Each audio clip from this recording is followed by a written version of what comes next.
So Chris and I have both gone grocery shopping, and now we're going to kind of compare our carts to find out what good things I bought and what things I should buy for next time. So Chris, yours cart's looking like a lot of eggs, fresh fruits and vegetables, whereas mine, I think I went a little more the prepackaged route. Right. It definitely looks like you are a working woman on the go, and you are strictly shopping for convenience purposes. Which I am, and I try to buy things that I thought most families would buy, you know, things that my family would buy, typical families, some of your viewers, some of you guys watching. So what things should I definitely not be buying, and maybe things that I can switch to make my cart look more like yours? Let's take a look at your cart real quick and see what you got. So obviously you are a cereal fan. Wake up in the morning to a big old bowl of cereal, in which, although this is typically 90% of Americans eat this for breakfast, it's just loaded down with a ton of sugar. Okay, it's also derived from grains, which, if we are trying to eat more Paleolithic, meaning lean meats, fruits and vegetables, nuts and seeds, this would also, I mean, obviously not fit into that category. So what should people be eating for breakfast then? Typically, eggs are good, egg whites, bacon, turkey bacon, a bowl of fruit would be fine. One thing that I would encourage you to do is get your protein, your fats, and your carbohydrates all in the same meal.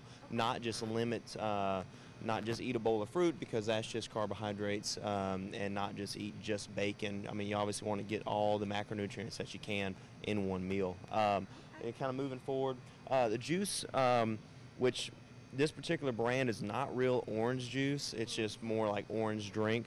But one thing you want to be careful about as far as juicing, if you were to take a glass of orange juice per se, I'm not sure exactly how many oranges it takes to make one glass of orange juice, but it's more than one.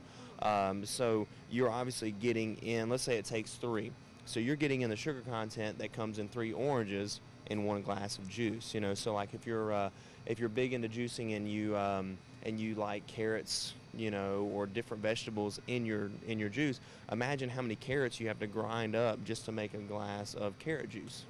So if you take that in relation and put it in your hand and see actually how many carrots you have to eat, it's a pretty good bit of carrots. So you want to be careful when you're drinking a bunch of your fruits like that as well, because it does take an overabundance of fruit to make one particular glass. So maybe if you're drinking one glass of juice, don't drink or don't eat any other fruits. Yeah, you want to you don't want to have a bowl of fruit and have a juicer right there where you're putting a bunch of much more fruit into a glass and drinking it too, or you end up having 6 servings of fruit for breakfast, and that's not going to be going down on your stomach a little bit later. Okay, so moving on from breakfast, on to more of a lunch. Yeah, it looks like, so we got our bread here. I don't really know what we're going to put on the bread. We don't have any meat or anything in here at all. Melanie, we don't have any protein hardly. I was grocery shopping quickly, sorry guys. So let's just say that we're getting something like a Hot Pocket. Okay. Great. This is what 80% of the kids are eating now for lunch. They'll go in and heat up a Hot Pocket. There again, if you can't pronounce the ingredients in there, it's probably not something you need to be eating. Just kind of looking at the ingredients there. I'll give you a second. Maybe you could read off a few of those. I don't think I can even. Unbleached enriched flour, cooked beef steak. But those are really the only ones I can pronounce on here. Right. So, I mean, you've got to stuff a bunch of things on here. Dough conditioner, calcium sulfate. I mean, things that if you don't say, well, it's pork or it's chicken or it's beef or it's a vegetable of some sort, it's probably not something that would be your best choice. Maybe for lunch, and we'll kind of look at my cart here in a second, but maybe take a little bit extra time and pack your meat, pack some fruit or vegetables, pack some sort of fat source in there as well. So just kind of moving on, what would we have for dinner? Well, we could have some lean cuisine, some okra, some frozen vegetables. We got some rice. I was thinking snack meals. We got some cookies, some popcorn. Right.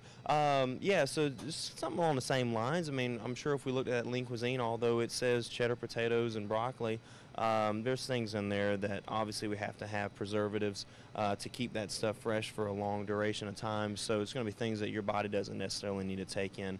Now, with all that being said, if you have somebody that's wanting to lose weight, 3,500 calories equals 1 pound of body fat. So if you work that into your daily intake, you can adjust your caloric intake to start to where you'll lose weight and you'll lose fat, and that'll be fine. But what we're getting into now is more of the quality of food, not necessarily the quantity or how much you're taking in. So we got Chips Ahoy, you know, some cookies there. Definitely for a late night snack, that's not the thing you want to go to. You know, you want to try to limit late night eating as much as possible, but at the same time, if you do get that that sugar craving, a good piece of fruit. I'm big now on pomegranate seeds. It sounds crazy, but they're very sweet. Very, it's almost like some sort of dessert. But it's fruit, and even though it is sugar, it's more of a natural sugar versus your cookies, you know, late at night. Okay, so obviously my cart was just kind of a sampling, but definitely get out of those center aisles. Don't buy the prepackaged processed foods. Now, Chris, switching over to your cart here, again, lots of fresh fruits and vegetables, lots of meats, those lean meats that you were talking about. Right, right. The one thing that you notice here that we don't have any canned vegetables, and of course the vegetables, you know, you want to get all your vegetables in, but it's definitely better to get them from a fresher source, you know. So these tomatoes that we got have not been in a can. There's no preservatives in them. I mean, they're fresh. They will go bad in a few days, so you want to don't get an overabundance that you can eat in a short time because they will go bad. Lettuce, if you want to make a little salad.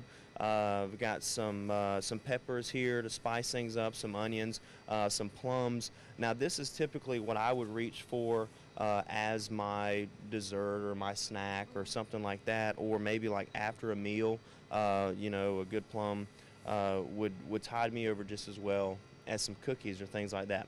Now, as far as my breakfast choices, I went after just some regular eggs, and I know a lot of people think that eggs are going to raise your cholesterol, and they will if you eat an overabundance of them. But a few eggs in the morning with a cup of fruit and maybe some turkey bacon or something like that is not going to be harmful to you. It's going to be very beneficial. It's going to give you your protein and your fats from your animal fats, so it's going to give you that sustained energy throughout the day.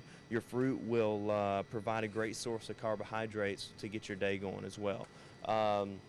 Now, as far as lunchtime, obviously I've got a ton of meat here in the cart that probably would have to cook the night before, to pack to take to work the next day. And then you got your bottled water, so you're staying away from your soft drinks, staying away from your you know, your fruit drinks and things of that nature, and that way you are going throughout the entire day eating clean. And then that night you get home, you got your asparagus, your broccoli, and of course some more lean meat to carry you on into the night. And if you get hungry later in the night, that's when you may reach for another piece of fruit or something of that nature to tide you over to the next morning. The big thing is you want to keep your metabolic rate going throughout the entire day, keep your metabolism up, so you don't want to go any longer than about 3 hours with something to eat, putting something in your belly, so to speak. So don't overdo it in any one food, and definitely stay out of those center aisles. Get out to the fresher foods and the lean meats.